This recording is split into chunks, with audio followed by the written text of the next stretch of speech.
元気ですか？一人でここに来たみたいだけど何を探しているの？どうして東京なの？パリでは悲しそうに見えたけど。大丈夫？答えのない質問がこんなにもたくさんあるね。Salut, bon bah je viens d'arriver à Tokyo. Là je suis dans ma chambre d'hôtel. L'arrivée elle était catastrophique, en plus je suis explosé, je suis sous une nuit blanche, 12 heures de vol. Je suis totalement perdu. Et là je viens de réaliser en fait que je suis au Japon, là je suis plus du tout en France. C'est une dinguerie en fait. Franchement, je t'avoue, je sais pas du tout ce que je fous là. Je réalise là du coup que je suis arrivé au Japon. Pourquoi je suis parti tout seul quoi, j'ai l'impression d'avoir fait une connerie. D'être parti comme ça à l'autre bout du monde, genre j'ai cette sensation bizarre. Alors que bah non, je voyage, je suis tout seul à l'autre bout du monde.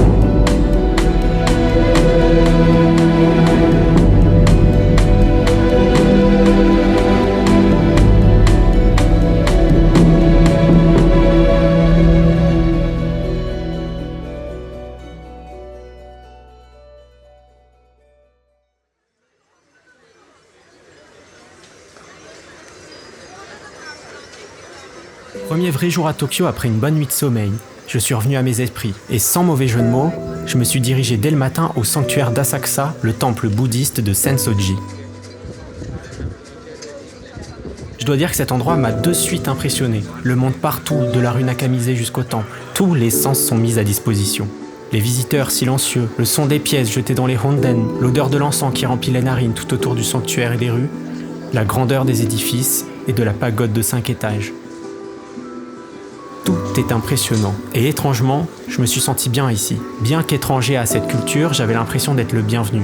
Là où dès mon arrivée la veille, j'avais le pressentiment d'être de trop. Ici, c'était le contraire. J'y suis resté toute la matinée, à contempler, à observer, à apprendre comment prier. Je ne comprenais pas tout. Les gestes, les rites, les prières. Mais étrangement, je n'avais pas besoin de comprendre. Le Japon est composé de 2 religions majeures. Le bouddhisme et le shintoïsme. Après le sanctuaire d'Asakusa, je me suis rendu au Meiji-jingu pour comprendre la différence entre ces 2 religions. Première différence, les temples shinto débutent avec un torii, sous lequel les Japonais s'inclinent en signe de respect. Et étonnant, le shinto semble être une religion en symbiose avec la nature, à en voir cette immense forêt en plein cœur de la capitale. C'est assez impressionnant. Jamais je n'avais imaginé un tel endroit en plein centre de la plus grande ville du monde. Et pour cause, les divinités du shinto sont les kami, des esprits de la nature. Après ma balade, je suis enfin arrivé au temple. Première chose frappante, pas d'encens, peu de monde, mais surtout, beaucoup de calme.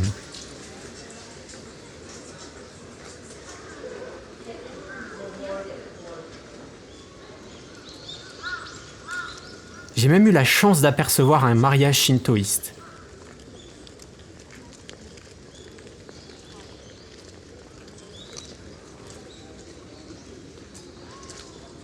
Et quelle est la différence entre le shintoïsme et le bouddhisme alors? Le shinto se concentre sur l'individu ainsi que sur sa façon à interagir avec le monde extérieur. A l'inverse, le bouddhisme lui est plutôt une religion du vivre ensemble, du vivre en communauté. Curieux, je suis allé voir un second temple, le temple Ueno au milieu du parc. Je n'ai jamais été croyant, la religion n'a jamais vraiment fait partie de ma vie, et pourtant ici je me sentais à ma place. Peut-être parce que ces temples ne cherchaient pas à me convaincre de croire, mais m'apprenaient simplement à contempler.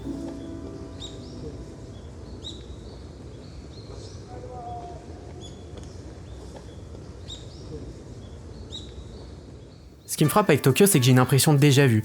Et à la fois, je suis totalement dépaysé. J'ai vu tellement de films et d'animés sur le Japon que j'ai l'impression de tout connaître, mais en réalité, tout ne demande qu'à être découvert. Ce qui m'a beaucoup étonné ici, c'est qu'il n'y a pas de transition. Je suis allé voir la Tokyo Tower, le symbole iconique de Tokyo, et juste derrière, bam, un parc, le Shiba Park. Et dans ce parc, un temple, une tour, symbole de modernité, et à ses pieds, un temple bouddhiste.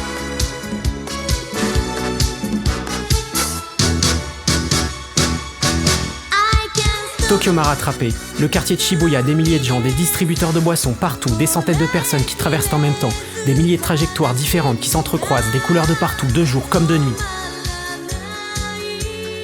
D'habitude, j'ai horreur des grandes foules, trop de monde, trop de bruit, trop vite, ça m'angoisse. Le moins de contact physique, des épaules qui se touchent, des pieds qui se marchent dessus, mais là, c'était différent. J'ai bien aimé. Personne ne me regardait vraiment. Chacun suivait son chemin, sa vie, son rythme, et au milieu de tout ça, je me sentais invisible. Je me suis perdu à Ikebukuro, j'ai erré dans les rues de Shinjuku du côté de Kabukicho, des rues qui se ressemblent, des enseignes lumineuses à perte de vue, Même la nuit, Tokyo ne dort jamais. Je marchais sans but précis, juste pour marcher, comme si me perdre faisait partie du voyage. J'ai marché dans le quartier geek d'Akihabara à la recherche de figurines et de mangas. J'ai pris de la hauteur, j'ai contemplé Tokyo au coucher du soleil au sommet de la Tokyo Skytree, puis de bon matin tout en haut du building de la mairie. Des centaines de kilomètres d'habitations et de tours à perte de vue. Voir l'immensité, la beauté de la ville devant moi étendue. Apercevoir sous le soleil le mont Fuji. Se dire qu'en bas il y a des millions de vies et qu'aucune ne me demande qui je suis. Se perdre seul dans les rues de Tokyo, c'est pour ça que j'aime tant cette ville.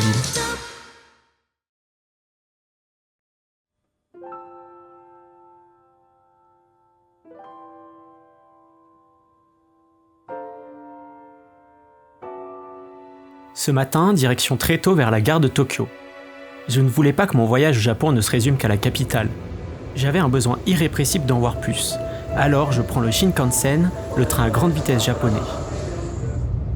J'ai 2 heures de trajet en direction de Kyoto.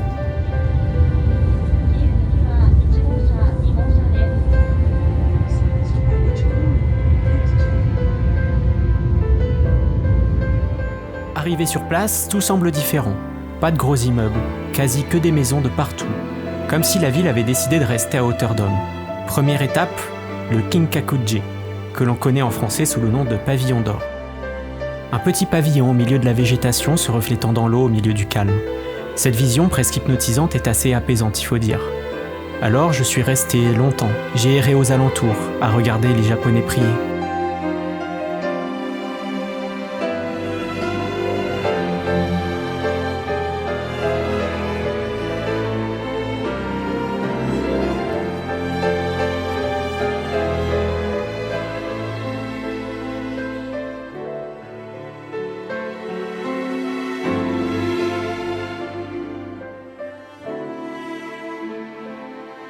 En fin de journée, je me suis rendu au Toji, dont la lumière orangée du coucher du soleil embrasait son immense pagode.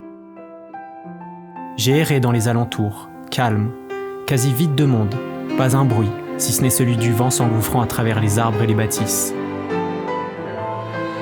Après Tokyo, après Paris, ce vide, ce calme, ça faisait du bien.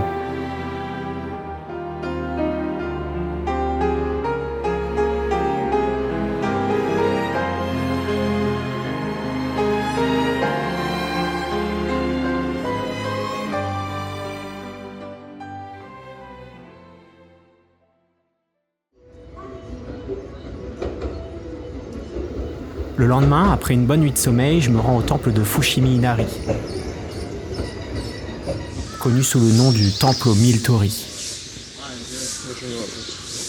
Je les ai traversés, sans parler, juste le bruit de mes pas et de ma respiration.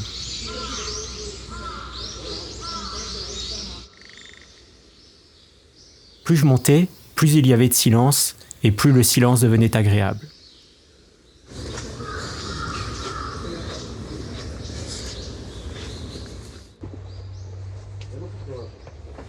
Après avoir traversé la forêt, monté des centaines de marches, je suis arrivé en haut pour contempler la vue sur Kyoto.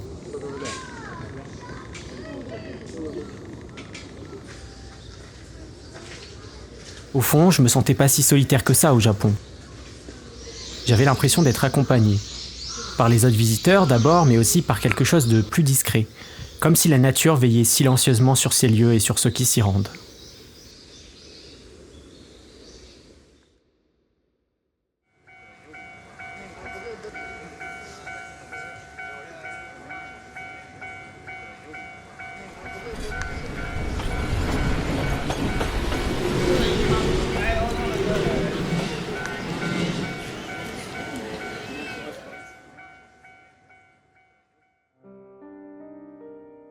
Sous la pluie, Gion avait quelque chose d'irréel.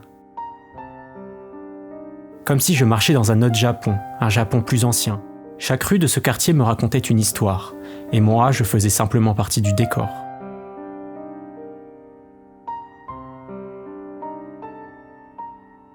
Et puis, j'ai fait un petit tour devant le temple de l'eau de Kiyomizu-dera, sous la pluie, comme si rien ici n'arrivait vraiment par hasard.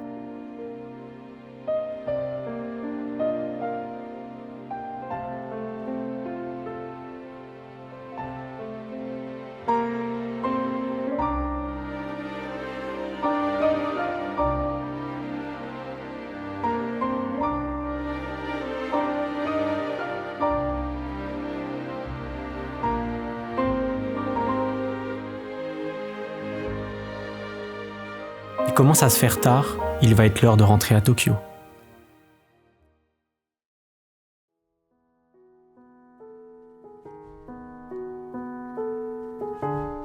En arrivant au Japon, seul, j'ai eu envie de fuir, j'ai eu peur. Les mentalités étaient différentes, les codes, les gestes, les silences aussi. Tout me rappelait que j'étais loin. Loin de mon pays, de ma langue, de ma zone de confort. Être seul à l'autre bout du monde m'a d'abord angoissé. Et puis sans m'en rendre compte, les jours ont passé. Le dernier jour est arrivé et cette fois, ce n'était plus de la peur que je ressentais, c'était l'inverse. Je n'avais plus envie de partir. Tu me demandais ce que je cherchais, je crois que je cherchais du sens sans le savoir. Tu me demandais pourquoi Tokyo ? Peut-être parce qu'ici on apprend à se perdre pour mieux se retrouver. Parce que dans la plus grande ville du monde, personne ne sait qui tu es et personne ne te connaît. Et je crois qu'au fond, ça me plaît d'être étranger. Mais aujourd'hui, je sais que je ne suis pas venu fuir. Je suis venu apprendre, me confronter au silence, au calme, à la solitude, de sortir de ma zone de confort et de me confronter à mes peurs. Et à l'autre bout du monde, seul, j'ai compris quelque chose d'essentiel. Parfois, il faut partir loin, très loin pour se retrouver. Pour comprendre qui l'on est et qui l'on veut être, comprendre ce que l'on accepte et ce que l'on refuse.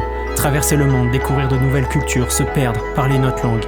C'est découvrir des lieux que l'on n'imaginait même pas, des temples, des bâtiments, une ambiance nouvelle, des milliers de visages, tous différents, des milliers de rues, des milliers de pas. Je ramène tout cela dans mon carnet de voyage, des souvenirs inoubliables et inestimables d'un moment suspendu dans le temps. J'ai de la chance de pouvoir voyager, de partir seul à l'étranger. Et si je suis certain d'une chose, c'est que ce voyage aura pour toujours un impact profond sur ma vie.